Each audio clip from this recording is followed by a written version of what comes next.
یہ سعودی عرب کے دارالحکومت ریاض شہر کا واقعہ ہے۔ ایک نیک خاتون رمضان المبارک کے مہینے میں ہر روز افطار سے پہلے تمام بچوں کو اکٹھا کرتی اور ان سے کہتی کہ جو کچھ میں کہوں اور کروں تم بھی وہی کہنا اور کرنا۔ پھر وہ دعا کے لیے ہاتھ اٹھاتی اور کہتی، یا الہی ہمیں اپنا گھر عطا کر جس کے آگے ایک نہر ہو۔ تمام بچے بھی ہاتھ اٹھاتے اور کہتے، یا الہی ہمیں اپنا گھر عطا کر جس کے آگے ایک نہر ہو۔ اس خاتون کا شوہر ہنستا اور کہتا، اپنے گھر کی بات تو سمجھ آتی ہے، لیکن یہ گھر کے آگے نہر ہونے کا کیا مطلب؟ اس صحرائی علاقے میں نہر کہاں سے آئے گی؟ بیوی اسے جواباً کہتی، آپ کو اس سے کیا غرض؟ یہ ہمارا اور اللہ تعالیٰ کا معاملہ ہے، آپ بیچ میں مت آئیے۔ وہ رب تو کہتا ہے مجھ سے جو مانگو میں عطا کروں گا، ہم تو جو جی میں آئے گا مانگیں گے اور بار بار مانگیں گے۔ غرض وہ اسی طرح بچوں کو اکٹھا کرتی اور خود بھی دعا کرتی اور بچوں سے بھی کرواتی۔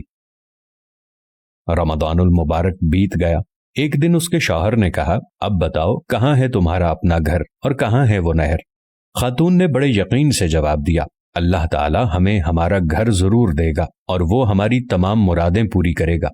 وہ خاتون بیان کرتی ہیں کہ میں شوال کے 6 روزے رکھ کر فارغ ہوئی تھی کہ ایک روز بڑا عجیب واقعہ پیش آیا۔ میرے شوہر عصر کی نماز پڑھ کر مسجد سے نکل رہے تھے کہ ریاض کے ایک امیر آدمی نے ان کا راستہ روکا۔ میرے شوہر انہیں جانتے تک نہ تھے۔ اس آدمی نے انہیں سلام کیا اور کہا، میرے پاس ایک گھر ہے، آدھے گھر میں تو میں اپنے والد کے ساتھ رہتا ہوں، مگر گھر کا دوسرا نصف حصہ خالی پڑا ہے۔ اللہ تعالیٰ نے مجھے اور میری اولاد کو اپنے فضل و کرم سے بہت نوازا ہے، ہمیں اس آدھے گھر کی ضرورت نہیں ہے۔ آج اس ارادے سے گھر سے نکلا تھا کہ نماز عصر کے بعد مسجد سے نکلنے والے پہلے آدمی کو میں وہ آدھا گھر ہدیۃً دے دوں گا۔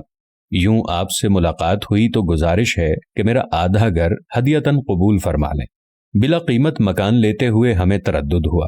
وہ صاحب کہنے لگے، اگر آپ کی تسلی قیمت دیے بغیر نہیں ہوتی تو جتنی رقم آپ آسانی سے دے سکتے ہیں دے دیجئے۔ خیر ہم نے کچھ اپنے پاس اور کچھ ادھر ادھر سے جو رقم اکٹھی کی وہ کم و بیش 8,000 ریال بن گئے۔ وہ رقم ہم نے اس آدمی کے حوالے کر دی۔ اب ہم اس آدھے مکان کے مالک بن گئے۔ مکان ریاض شہر کے ایک ماڈرن علاقے میں واقع تھا۔ سچ ہے کہ جو انسان سچے دل سے اللہ تعالیٰ کو پکارتا ہے، اللہ تعالیٰ بھی اس کی پکار ضرور سنتا ہے۔ لیکن ایک بات نے اس خاتون کو مسلسل پریشان کیے رکھا تھا، وہ یہ کہ اس نے اللہ سے جو گھر مانگا تھا اس کے آگے ایک نہر ہونی تھی۔ مکان تو مل گیا پر اس کے آگے نہر نہیں تھی۔ اپنے دل کی تسلی کے لیے وہ ہمسائے میں واقع ایک عالم دین کے پاس گئی اور بولی، جناب اللہ تعالیٰ تو فرماتا ہے کہ مجھ سے جو مانگو میں تمہیں عطا کروں گا۔ میں نے اللہ سے نہر کنارے گھر مانگا تھا، گھر تو مل گیا ہے لیکن نہر نہیں ملی۔ اس عالم دین کو خاتون کی دعا اور اس کے ایقان قبولیت پر بڑی حیرت ہوئی۔ اس نے دریافت کیا، اس وقت آپ کے گھر کے سامنے کیا ہے؟ وہ بولی، اس وقت ہمارے گھر کے سامنے ایک خوبصورت مسجد ہے۔ عالم دین مسکرائے اور فرمایا، یہ نہر ہی تو ہے۔ پھر انہوں نے اپنی بات کی وضاحت کرتے ہوئے ایک حدیث بیان کی کہ ایک دن نبی اکرم صلی اللہ علیہ وآلہ وسلم صحابہ کرام سے فرما رہے تھے کہ آدمی کا گھر نہر کنارے ہو اور وہ اس میں روزانہ 5 مرتبہ غسل کرے تو کیا اس کے بدن پر میل کچیل رہے گا؟ صحابہ کرام رضی اللہ عنہما نے جواب دیا، نہیں یا رسول اللہ، اس کے بدن پر میل کچیل باقی نہیں رہے گا۔ فرمایا، یہی حال 5 نمازوں کا ہے، ان کے ذریعے اللہ تعالی گناہوں کو مٹا ڈالتا ہے۔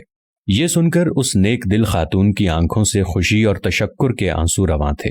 بے شک میرے رب نے نہر کے سامنے گھر عطا کر دیا تھا۔